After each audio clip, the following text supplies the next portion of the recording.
সরকারি দলের একজন সম্মানিত সংসদ সদস্য আমাকে কোট করে একটা কথা বলেছেন।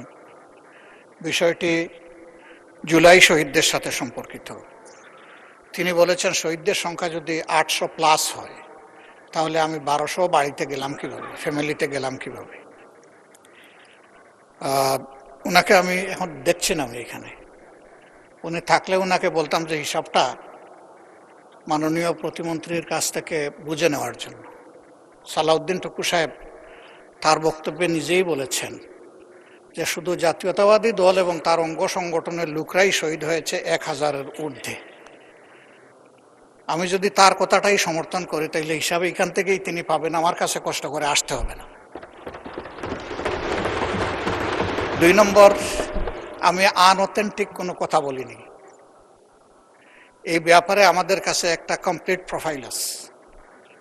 এখানে উপস্থিত অনেকে আমাদের সেই প্রোফাইল পেয়েছে, আমাদের ওয়েবসাইটে অ্যাভেইলেবল। ক্রস চেক করে আমরা নিশ্চিত হওয়ার পরে এই তালিকাগুলো করেছি।